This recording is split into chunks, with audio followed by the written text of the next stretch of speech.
assume I'm a beginning bartender. You're giving me a lesson on making the perfect martini. What are the things you absolutely have to do right, and what are the things you absolutely do not want to do wrong?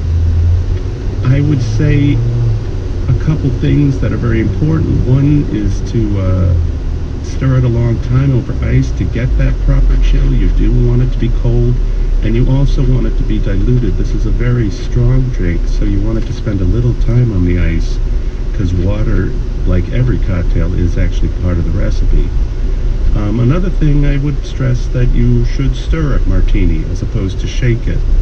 They'll both end up cold, but there is no reason to shake a martini because there's no citrus in there, or there's no milk or egg or anything that's difficult to integrate. It's straight alcohol, and you just need to stir it.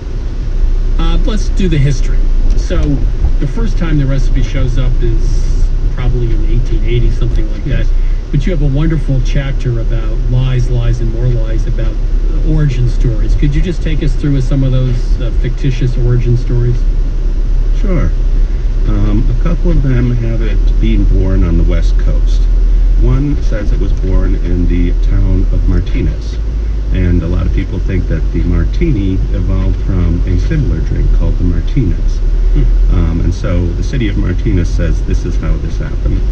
And then there is another theory that took place in New York City at the Knickerbocker Hotel, which still stands in Times Square. This took place in the 1910s, and supposedly the drink got its name because the bartender's first name was Martini. I go into some depth in the book as to why none of these theories actually make any sense. But they continue to have a life. It's because people don't like a vacuum. You know, they want there to be an origin story of the martini. So the truth is, it just sort of arrived in the 1880s in a bartender's manual, but nobody really knows how it got its start. I think it's likely that it was probably invented by a number of bartenders at the same time. The critical ingredient in the early martinis was vermouth. Vermouth was not a common thing in the United States at that point. It was imported and drunk in Italian communities in large cities in the United States, but it was not common. Starting in the 1870s and 1880s, we saw a lot more vermouth in the United States. And bartenders have always been very creative people, so when you have a new ingredient, you start putting it with other ingredients and see if you can come up with a new cocktail. You must care deeply about the brand of gin and vermouth. Well, when I'm making a martini, I tend to lean towards the London Dry brands that have been around a long time.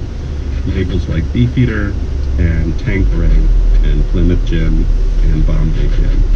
If you're spending more than $40 on your bottle of gin, you're probably doing it wrong. And it's even harder to spend a lot of money on vermouth. Vermouth is dirt cheap. So, would you view me, people like me, who are old-fashioned aficionados, as sort of cocktail knuckle draggers? Because it sounds to me like you're saying, and I understand, the martini is a very subtle drink. But when you get to a sugar cube and a bunch of bitters in an old-fashioned, it's not as subtle as the martini. So the martini is at the apex of the pyramid for subtle cocktails?